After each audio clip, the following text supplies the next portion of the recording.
Hi, it's Ashleigh from Sweet Dreams Bake Shop, and welcome back to my channel where I make a lot of cake and cookie decorating tutorials as well as give a lot of baking business tips. And as per usual, there will be pricing for this cake at the end of the video, so be sure to stick around for that. Now, if you're wondering what type of cake I'm using today, I'm just using my classic vanilla cake recipe, and I made it funfetti by adding in a bunch of sprinkles, and you can find that recipe here. Now, if you're new to my channel, welcome. This channel primarily focuses on the decorating portion of desserts, so we are going to be focusing on that for today's video as well. Now, I made 2 half-sheet pans worth of cake here, and this is a lot of cake.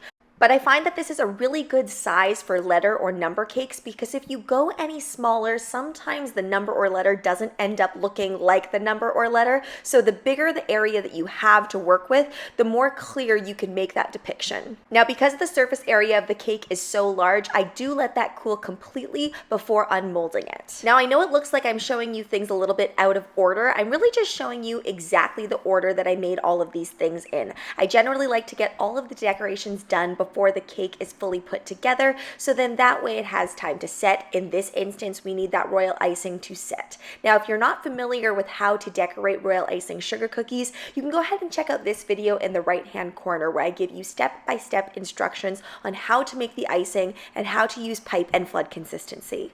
I also have a few other Spider-Man cookie specific videos you can check out too. Now, I'm projecting the image of a 6 on my cake directly just so that I don't have to fiddle around with templates or anything, but if you're going to be making number cakes or letter cakes on a regular basis, I highly recommend that you just have a set of templates already cut out and ready to go.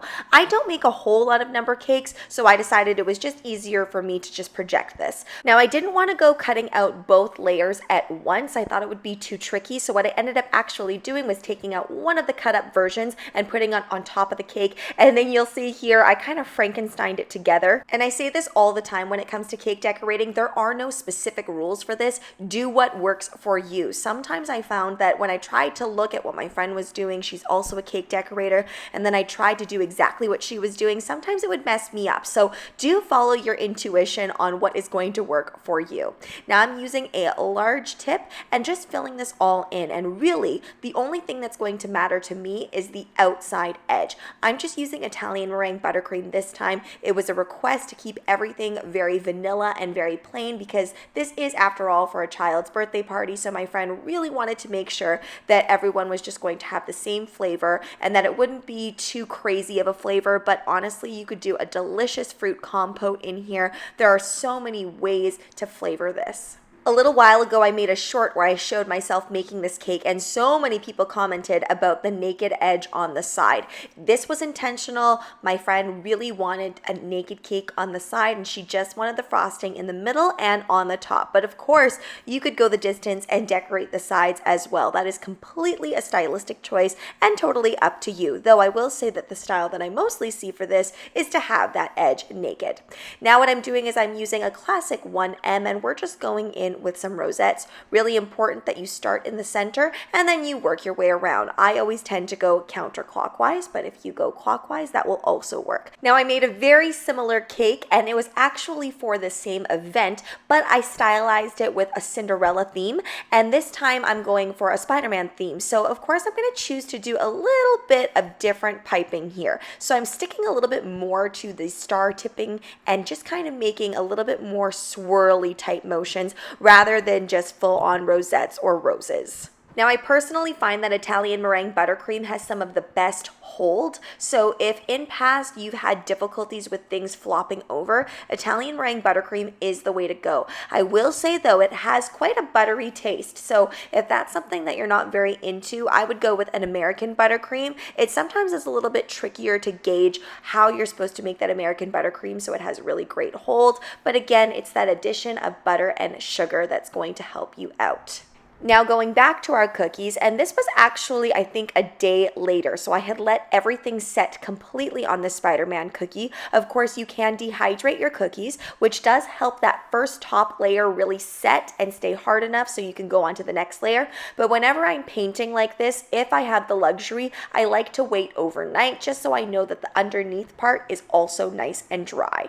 Now, what I'm doing is I'm just putting on a little bit of this black edible paint. I love using the edible paints. I used to use the gel food colorings mixed with a little bit of vodka, which also works well, but I just love being able to eliminate that step, and I also find that these paints dry a little bit faster. Now, Spider-Man's face is pretty simplistic. I've done a lot of Spider-Mans before, and I find that even if you don't get the eyes perfect, there's so many variations of Spider-Man that it's still bound to look like that character no matter what you really do, as long as you make sure that the webbing is in the right direction. So you want to make sure that you're really arcing it away from Spider-Man's eyes. And by it, of course, I mean that webbing there. Now I'm adding on some edible glitter because I love an edible glitter moment, but you can totally skip this part, especially if you're not into edible glitter yourself. And this Tinker Dust I'm using is completely edible. Back in the day, I used to use disco dust, and that was not actually edible. So this is great that we now have a fully edible option. I'm also adding on some sprinkles here. Now, you could easily leave your cake looking like this, and I think that would be really pretty. But I also like the take of this particular style of cake where there's a bunch of goodies added onto it. And the Cinderella one that I did previously had a lot of goodies on it. This one is going to be a little bit more simplistic. I made these macarons earlier, and I'm just dipping them and rolling them into these sprinkles. Now, I just wanted a little bit of coverage, so I actually let these macarons mature in the refrigerator first, and then I went ahead and dipped them, which is why they're not fully saturated in those sprinkles. If you really wanted to get a fully saturated sprinkle dip, make sure that you do that immediately after you fill those macarons.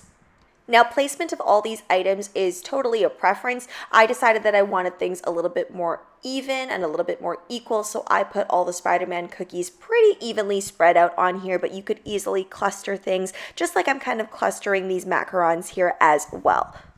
And because I absolutely love using my airbrush, I also wanted to make these macarons look different than the ones that I put on the Cinderella cake since these were going to be side by side. So I decided to give it a little bit of an ombre effect to some of the blue here. So I just put some blue airbrush in my airbrush machine and I'm just going at it. And if there's a little bit of overspray, I'm not too concerned with it. And yeah, I'm sorry for this horrible angle where you can't see me piping at all, but you can see the back of my head.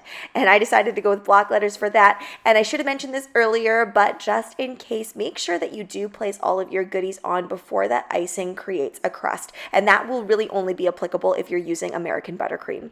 Now let's get into the pricing of this cake. It's pretty straightforward for this cake. It would be $200 Canadian with a dollar minimum implemented, whatever that may be at your bakery. If you watched my Cinderella number cake, you'll notice that the pricing for this is a little bit cheaper because there are less goodies on it. Now let's get into the subscriber submission of the video. This one is a stunner. Those flowers, I am so impressed, and the whole cake I absolutely love, so be sure to go and check them out. And if you want to be the next featured subscriber submission of the video, then please follow me at SD Bake Shop on Instagram, where you can either tag me in a photo or send me a photo. Any and all dessert levels are welcome. Thanks so much for watching, guys. Don't forget to like, share, and subscribe so you can be part of the Sweetie fam. Right now, I'm uploading weekly, so make sure you hit that notification bell so you know when I upload. Also, be sure to comment, request, or ask a question. I love hearing from you guys. Bye!